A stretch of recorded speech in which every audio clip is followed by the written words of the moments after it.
پاکستان کے مختلف مقامات پر اس وقت ایک طاقتور مغربی ہواؤں کا سسٹم اثر انداز ہو رہا ہے، جس کے زیر اثر پچھلے 24 گھنٹوں سے لے کے اگلے 3 سے 4 دن تک پاکستان کے تمام تر شمالی علاقہ جات جیسے کہ خیبر پختونخوا، گلگت بلتستان، آزاد کشمیر کے 80 سے 90% علاقوں میں تیز بارشیں، پہاڑوں پر زبردست برف باری کا سلسلہ جاری ہے اور آنے والے 2 سے 3 دنوں تک یہ سلسلہ ان تمام تر علاقوں میں اسی طریقے سے جاری رہے گا۔ اس دوران تیز بارشوں کی وجہ سے کچھ مقامات پر لینڈ سلائیڈنگ اور ٹریول ڈسرپشن ہونے کا بھی امکان کافی حد تک موجود ہے۔ جبکہ بات کی جائے صوبہ پنجاب کی، تو صوبہ پنجاب کے بھی کئی مقامات پر خصوصی طور پر اسلام آباد، راولپنڈی، ٹیکسلا، فیصل آباد اور اس کے آس پاس کے علاقوں میں بارشوں کا سلسلہ جاری ہے۔ آنے والے 2 سے 3 دنوں کے دوران اسلام آباد، راولپنڈی اور اس کے آس پاس کے علاقوں میں کافی تیز بارشیں، گرج چمک کے ساتھ تیز ہوائیں اور ژالہ باری کا امکان بھی موجود رہے گا۔ اس دوران جنوبی پنجاب کے مختلف مقامات پر ہلکی سے درمیانی بارش کا امکان ہے، جبکہ دیگر علاقوں میں موسم کافی حد تک خشک اور سرد رہے گا۔ تیز ہواؤں کا سلسلہ ان علاقوں میں بھی جاری رہے گا، جہاں پر ہوا کی رفتار 30 سے 40 کلومیٹر فی گھنٹہ کی رفتار سے چل سکتی ہے۔ جبکہ بات کی جائے مری اور اس کے آس پاس کے علاقوں کی، تو مری اور اس کے آس پاس کے علاقوں میں بھی بارش اور برف باری کا سلسلہ جاری ہے۔ اسی دوران مری میں تیز ہواؤں کا سلسلہ بھی رہے گا، جہاں پر ہوا کی رفتار تقریباً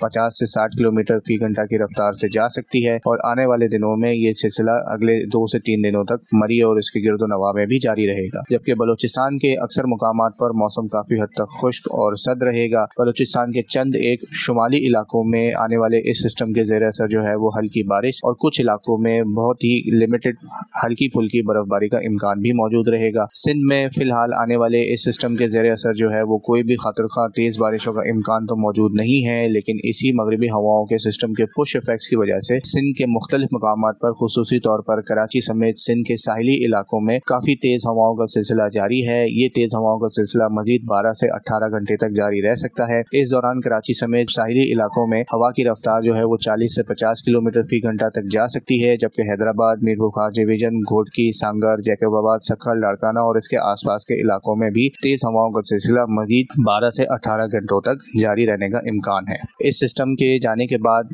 22 فروری سے لے کے تقریباً 26 سے 27 فروری تک ایک درمیانی شدت کی کولڈ ویو پاکستان کے کئی مقامات پر اثر انداز ہوگی۔ اس کے زیر اثر پاکستان کے شمالی علاقہ جات اور پنجاب میں سردی کافی حد تک بڑھے گی، جبکہ پاکستان کے جنوبی علاقوں میں بھی سردی کا شدت کافی حد تک بڑھتی ہوئی نظر آئے گی۔